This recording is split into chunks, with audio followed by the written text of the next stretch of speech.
തെരഞ്ഞെടുപ്പിന്റെ അവസാന ലാപ്പുകളിലേക്ക് ഓടിക്കയറുമ്പോൾ വ്യത്യസ്തമായ തന്ത്രങ്ങളുമായി രംഗത്തിറങ്ങുകയാണ് സ്ഥാനാർത്ഥികൾ. എറണാകുളം നിയോജക മണ്ഡലത്തിലെ ഇടത് സ്ഥാനാർത്ഥിയുടെ പ്രചാരണാർത്ഥം തിരുവാതിരകളി നടന്നു.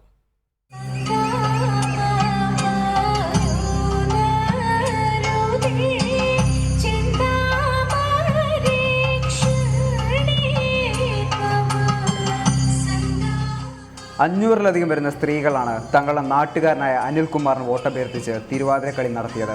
എളമക്കരയിലെ വനിതാ കൂട്ടായ്മയുടെ നേതൃത്വത്തിലാണ് വ്യത്യസ്തമായ ഈ തെരഞ്ഞെടുപ്പ് പരിപാടി അരങ്ങിലെത്തിയത്. കേരളത്തിൻ്റെ വ്യത്യസ്തമായ ഒരു പ്രവർത്തന ശൈലിക്കും പ്രചരണ ശൈലിക്കും തീർച്ചയായും ഞാൻ നേതൃത്വം കൊടുക്കും. അതിലൂടെ യഥാർത്ഥത്തിൽ ഞാൻ ചെയ്യുന്നത് കേരളത്തിലൊരു പുതിയ രാഷ്ട്രീയ സംസ്കാരം സൃഷ്ടിക്കലാണ്. അങ്ങനെ മാത്രമേ കേരളത്തിൻ്റെ രാഷ്ട്രീയത്തിനൊരു ഭാവിയുള്ളൂ എന്നാണ് എൻ്റെ വിശ്വാസം. 80 വയസ്സ് പിന്നിട്ട മാലതി ടീച്ചറുടെ നേതൃത്വത്തിൽ ഇറങ്ങിയ തിരുവാതിരക്കൂട്ടത്തിൽ പ്രായം ചെന്നവർ മുതൽ കൊച്ചുകുട്ടികൾ വരെ ഉണ്ടായിരുന്നു. വ്യത്യസ്തമായ തെരഞ്ഞെടുപ്പ് പ്രചാരണ പരിപാടികൾ വരാനിരിക്കുന്ന ദിവസങ്ങളിലും വോട്ടർമാർക്ക് മുന്നിലെത്തുമെന്ന് പ്രതീക്ഷിക്കാം. റിപ്പോർട്ടർ, കൊച്ചി.